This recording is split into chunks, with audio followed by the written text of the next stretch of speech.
Assalamualaikum warahmatullahi wabarakatuh. Alhamdulillah. Semoga pada momentum ini kesehatan dan kegembiraan selalu menyertai kita, sehingga semua materi yang dibahas pada pertemuan ini bisa dipahami, bisa menambah wawasan pada bidang keilmuan, dan bisa memberi solusi untuk mengembangkan pendidikan, khususnya tema yang akan dibahas pada pertemuan ini. Pada konteks ini, pada kesempatan ini saya ingin membersamai sedikit tentang perspektif pengertian esai. Konsep dan sistem yang tertuang pada konteks pengertian esai kita petakan, kita rinci, kita uraikan secara detail, secara bersama-sama, dan kita berada dalam satu ruangan, dalam satu pertemuan untuk membahas secara rinci tentang pengertian esai. Jika minggu lalu saya sudah menjelaskan tentang artikel ilmiah populer atau semi ilmiah, maka pertemuan ini kita akan fokus membahas tentang pengertian esai. Kemudian yang kedua, kita akan melanjutkan menyebutkan jenis-jenis esai. Kemudian kita akan menjelaskan pada poin ketiga, yaitu ciri-ciri esai, dan diskusi atau penjelasan yang keempat adalah langkah-langkah membuat esai.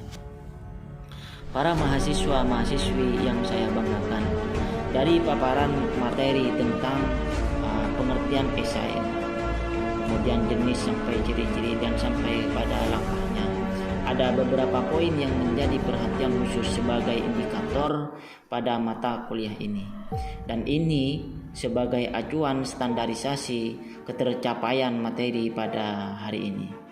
Poin-poin penting ini antara lain sebagai berikut. Yang pertama yaitu setelah mahasiswa memahami atau mengikuti, kemudian secara seksama mahasiswa itu ikut dan memperhatikan, maka diharapkan mahasiswa itu mengerti dan memahami tentang pengertian esai, kemudian jenis-jenis esai, ciri-ciri esai, kemudian langkah-langkah membuat esai. Kemudian indikator yang kedua, setelah mahasiswa mengikuti penjelasan materi-materi yang sudah saya sebutkan tadi, maka diharapkan mahasiswa bisa mendefinisikan tentang esai. Kemudian mahasiswa diharapkan menyebutkan jenis-jenis esai, ciri-ciri esai, dan poin yang ketiga, mahasiswa diharapkan mampu membuat esai dengan karangannya sendiri. Itu para mahasiswa sebagai indikator, sebagai ketercapaian, sebagai standarisasi untuk mengukur bahwa mahasiswa sudah paham, bahwa mahasiswa sudah memahami dari materi-materi yang sudah diikuti pada hari ini. Selanjutnya saya akan menjelaskan tentang pengertian esai. Esai adalah karangan santai, artinya penyajian data, penyajian teori, dan penggunaan bahasa tidak seperti karya ilmiah. Penyajian fakta dalam karangan esai bisa disampaikan secara objektif dan subjektif. Namun demikian, kalimat yang digunakan harus logis agar pembacanya yakin terhadap informasi yang disampaikan atau digagas oleh penulis tersebut. Selanjutnya saya akan menjelaskan tentang jenis-jenis esai. Kalau tadi saya sudah menjelaskan tentang definisi esai, sekarang saya akan melanjutkan poin yang kedua, yaitu jenis-jenis esai. Ada beberapa jenis esai. Yang pertama itu esai deskriptif. Apa yang dimaksud dengan esai deskriptif? Esai jenis ini dapat menuliskan subjek atau objek apa saja yang dapat menarik perhatian pengarangnya. Ia bisa mendeskripsikan sebuah rumah misalkan. sepatu, tempat rekreasi dan lain sebagainya. Itu deskriptif. Sedangkan esai tajuk ini merupakan jenis esai yang kedua. Apa yang dimaksud dengan esai tajuk ya? Esai jenis ini dapat dilihat dalam surat kabar dan majalah. Esai ini mempunyai satu fungsi khusus, yaitu menggambarkan pandangan dan sikap surat kabar atau majalah tersebut terhadap satu topik dan isu dalam masyarakat. Dengan esai tajuk, surat kabar tersebut membentuk opini pembaca. Tajuk surat kabar tidak perlu disertai dengan nama penulis. Ini adalah ciri atau jenis esai yang kedua. Jenis esai yang ketiga adalah esai cukilan wataknya. Esai ini memperbolehkan seseorang penulis membeberkan beberapa segi dari kehidupan individual seseorang kepada para pembaca. Lewat cukilan watak itu ya, pembaca dapat mengetahui sikap penulis terhadap tipe pribadi yang dibeberkan. Di sini penulis tidak melukiskan biografi. Ia hanya memilih bagian-bagian yang utama dari kehidupan dan watak pribadi tersebut. Itu merupakan jenis ketiga dari esai. Kemudian esai pribadi ini merupakan jenis yang keempat. Hampir sama dengan esai cukilan watak, akan tetapi esai pribadi ini ditulis sendiri oleh pribadi ya, tentang dirinya sendiri. Penulis akan menyatakan, saya adalah saya akan menceritakan kepada saudara hidup saya ya, dan pandangan saya tentang hidup saya. Ia membuka tabir tentang dirinya sendiri. Selanjutnya saya akan menjelaskan tentang jenis esai yang kelima, yaitu esai reflektif ya. Esai reflektif ya ditulis secara formal ya, dengan nada serius. Penulis mengungkapkan dengan dalam, sesungguh-sungguhnya dan hati-hati berperan topik yang penting berhubungan dengan kehidupan, misalnya kematian, politik, pendidikan, dan hakikat manusiawi. Itu adalah jenis esai yang kelima. Selanjutnya yaitu jenis esai yang keenam, yaitu esai kritik ya. Dalam esai kritik, penulis memutuskan diri pada uraian tentang seni, misalnya lukisan, tarian, pahat, patung, teater.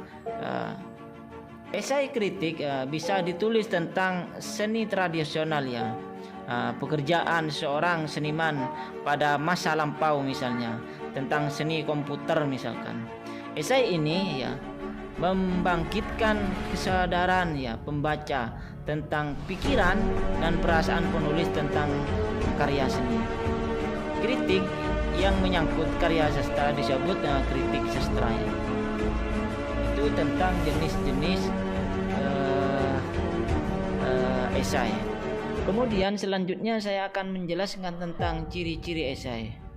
Jadi ada beberapa ciri esai. Yang pertama itu ya berbentuk prosa. Kemudian yang kedua itu adalah singkat ya. Berbentuk prosa artinya dalam bentuk komunikasi biasa ya, menghindarkan penggunaan bahasa dan ungkapan figuratif ya. Sedangkan ciri yang kedua yaitu singkat ya, maksudnya dapat dibaca dengan santai dengan waktu 2 jam misalnya. Kemudian ciri ketiga adalah memiliki gaya berbeda atau memiliki gaya pembeda dari yang lain. Kemudian ciri yang keempat merupakan selalu tidak utuh ya. Artinya penulis memilih segi-segi yang penting dan menarik dari objek dan subjek yang hendak ditulis ya. Penulis memiliki aspek tertentu untuk disampaikan kepada para pembaca. Kemudian ciri yang kelima adalah memenuhi keutuhan penulisan. Walaupun esai adalah tulisan yang tidak utuh, namun harus memiliki kesatuan dan memenuhi syarat-syarat kepenulisan, mulai dari pendahuluan, pengembangan sampai kepada pengakhiran. Di dalamnya terdapat koherensi dan kohesi, ya, atau dengan bahasa yang logis. Kemudian ciri yang keenam adalah mempunyai nada pribadi atau bersifat personal. Yang membedakan esai dengan jenis karya sastra adalah ciri personal. Ciri personal dalam penulisan esai adalah pengungkapan penulisan, ya, atau penulis sendiri, ya, tentang kesendiriannya, kemudian tentang pandangannya, sikapnya, pikirannya, dan dugaannya kepada pembaca. Para mahasiswa-mahasiswi yang saya banggakan, kiranya ini materi yang bisa saya jelaskan pada momentum ini. Sebagai acuan standarisasi mata kuliah ini, para mahasiswa-mahasiswi perlu mengkaji kembali materi yang telah dibahas tadi, sehingga mahasiswa-mahasiswi betul-betul memahami dan mengerti materi ini, mulai dari pemahaman yang paling mendasar sampai kepada pemahaman yang lebih konkret.